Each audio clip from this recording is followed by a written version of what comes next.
Hi there, my name is John, and this video is about setting up Sony cameras for precise exposure control in rapidly changing scenarios, like street photography. You know, I love its spontaneity, particularly at night, and I like using intentional camera movements, and I like to experiment with slow shutter speeds to chase that perfect shot.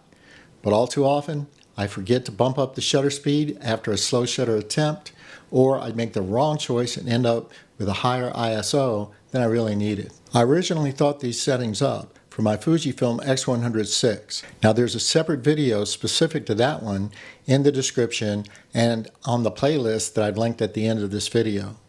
But I like this workflow so much, I've set up my Sony a6700 and my a7 IV pretty much the same way. I call it sensor gain priority, and I made a short overview to explain my logic.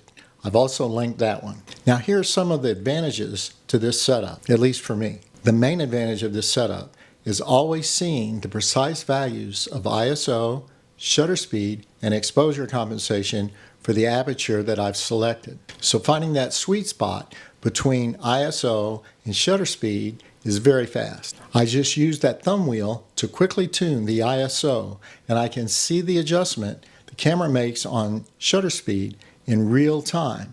And since the camera is making that adjustment on shutter speed for me, I always have at least some measure of protection against a total loss due to a bad exposure. And one thing I really like about Sony cameras is that I can program a single button to quickly recall a whole group of settings. They call that Recall Custom Hold. That one's linked as well. I'll use my a6700 for this video, but it should be similar with any Sony camera that has the newer menu system. So to set it all up, I'll start off with aperture priority mode, and I'll make sure I have my initial settings like white balance, file format, picture profile, and so on, just the way I want them for street.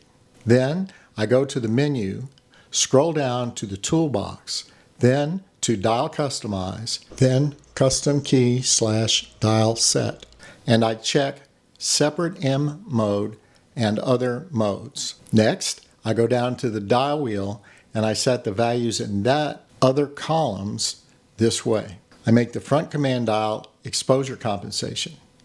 I set the thumb dial, which is typically shutter speed, to ISO. And then I make that rear wheel the aperture control. I like to save this entire setup in one of my memory locations.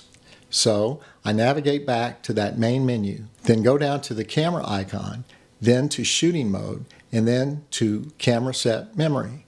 I keep this one in memory number 2, so I'm just going to save it there. Well, I hope this one helps, and if it did, please consider a thumbs up and a subscription.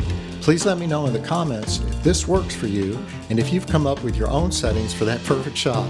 So as always, thanks for watching. We'll see you on the next one. Bye for now.